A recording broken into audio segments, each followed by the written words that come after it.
एक पूछ रहा सर आपकी क्वालिफिकेशन क्या है। हेलो बच्चों, क्या हाल है भाई आप लोगों के? कौन सी गर्लफ्रेंड बनेगी मेरी, किससे शादी होगी मेरी? देखो जेई का जो पेपर होता है ना और जो बोर्ड्स का तुम पेपर देके आए हो, दोनों में डिफरेंस क्या है? चलो आज ये बताओ पहले, दोनों में डिफरेंस क्या है? बड़ी इंपॉर्टेंट लेसन देने वाला हूं तुम्हें। क्या हाल है भाई आप लोगों के? कैसे हैं आप सब लोग? Good afternoon, good afternoon, good afternoon all of you. एक पूछ रहा सर आपकी क्वालिफिकेशन क्या है? ये देखो ये आए जज करने। अब सर पहले आप अपनी क्वालिफिकेशन बताइए, हम तो आपकी बात बाद में सुनेंगे।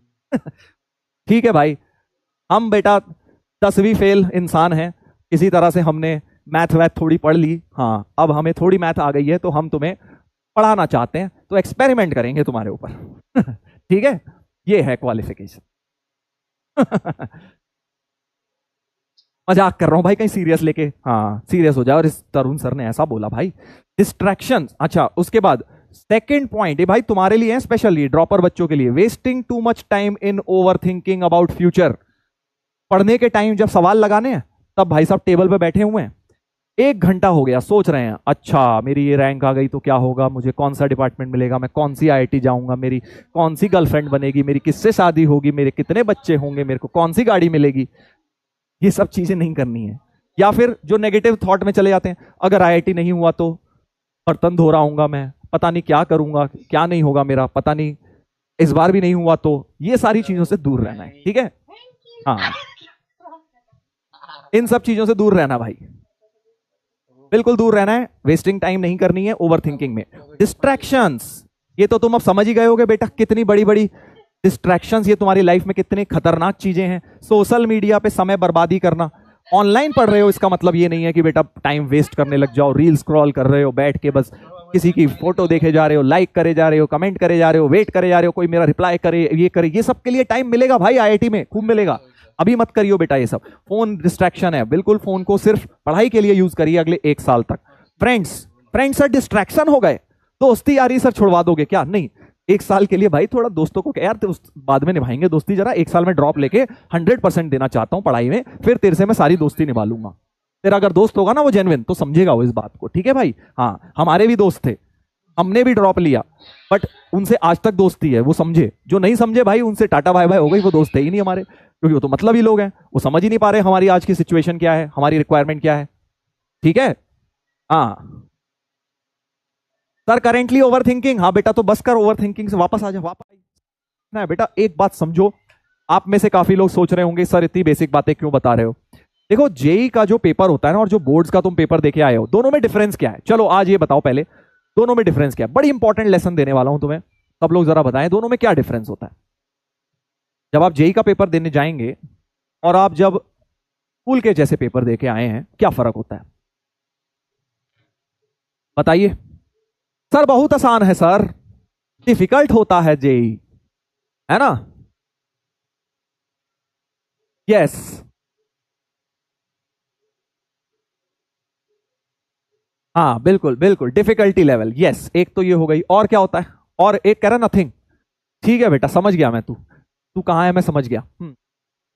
लेवल, अप्रोच, और हार्ड, ड्यूरेशन, और सोचो सब्जेक्टिव ऑब्जेक्टिव।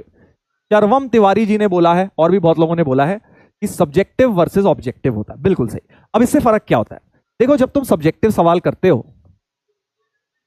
जिन लोगों के मैथ्स में 60 से 70 नंबर आए हैं 100 में से, बोर्ड में जरा वो जल्दी बताएं, जल्दी बताएं। 60 से 70 वाले, या 50 से 70 वाले भी बता सकते हो, या 50 से 80 वाले बता दो, चलो रेंज बढ़ा लेते हैं।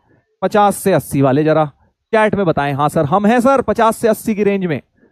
कौन लेकर आया है बोर्ड में 50 से 80? बताइए बताइए। एक बहुत इंपॉर्टेंट बात बोलने वाला हूं, ये मत सोचना सर रोस्ट करोगे हमें, नहीं रोस्ट नहीं करूंगा बेटा, मैं प्यारी सी बात बताऊंगा। यस सर, मी हाँ। तो बेटा देख, तेरे 50 से 80 आए हैं ना, तेरे नंबर क्यों आए हैं 50 से 80? क्योंकि तूने फर्स्ट क्वेश्चन मान ले बिल्कुल ठीक कर दिया 1 नंबर का, फिर ये भी सही कर दिया, फिर जाके कहीं 8th क्वेश्चन आया 4 नंबर का, वो तूने सॉल्व जब किया तो यहां जाके थोड़ी सी गलती कर दी, तो तेरे को 2 मिल गए 4 में से, ठीक है? ऐसे कई सारे क्वेश्चन होंगे जो तुमने पार्शियली सही करे होंगे, राइट? बोर्ड्स में अभी तो तुम 50 से 80 के बीच में हो भाई, है ना? वरना तो तुम्हारे 90-95 होते। अगर तुमने पार्शियल क्वेश्चंस गलत नहीं करे होते तो तुम्हारे 90 के आसपास होते, क्योंकि ऐसा तो नहीं होता कि यार बिल्कुल आता ही नहीं था सर हमें क्वेश्चन। जनरली बोर्ड्स में जिनके 50 से 80 आते हैं वो बच्चे होते हैं जिन्होंने करे तो थे मोस्टली 70-80% क्वेश्चन, बट जो क्वेश्चन करे उसमें से भी आधे सही, थोड़े बहुत सही, थोड़े बहुत गलत हो गए थे, राइट? तो तुम्हें क्या है, 70-80 नंबर मिल गए, तुम खुश हो गए। बट अब तुम सोचो सेम सिनेरियो, सेम क्वेश्चन, अगर ये ऑब्जेक्टिव सवाल आ जाए जेई में, तब क्या होगा? 4 नंबर का क्वेश्चन है, मान लो यही क्वेश्चन आ गया, लास्ट में जाके उसने पूछ लिया, बड़ा सा क्वेश्चन था, लास्ट में जाके ये बना कि होल नंबर कितने बने, -4, और 4 में लास्ट लाइन में जाके ये बना। ऑब्वियसली ये क्वेश्चन नहीं आएगा डायरेक्ट, बट पूरा क्वेश्चन सॉल्व करने के बाद आपको सपोज ये पूछा जाए कितने होल नंबर है, -4 से पार 4, ये इंटीजर टाइप बनाया, तुमने टिक कर दिया बेटा 5, ठीक है, तुमने आंसर दे दिया 5, बट करेक्ट आंसर था 4। तो अब तुम्हें स्कूल के पॉइंट ऑफ व्यू से, बोर्ड्स के पॉइंट ऑफ व्यू से, तुम्हें 4 में से 2 मिल जाते आराम से। स्ट्रिक्ट मास्टर होता तो 2 दे देता, थोड़ा भोला बाला होता हमारी तरह तो 3 भी दे देता, अरे भाई बच्चे ने लास्ट स्टेप में ही तो गलती करी है यार, कोई नहीं यार 3 दे देता हूं। बट जेई में क्या होगा बेटा, खुद सोचो जरा, जेई में क्या होगा? तुम्हें बेटा मिलने वाले हैं -1, -1 मिलने वाले हैं इसके, जिसके तुम्हें बोर्ड्स में 4 में से 3 मिल जाते, तुम्हें जेई में -1 मिलने वाले। समझ रहे हो ना? तो जेई टफ नहीं है, जेई एक्यूरेसी का गेम है। तो जितने भी सवाल तुमने करने हैं वो एक्यूरेट होने चाहिए।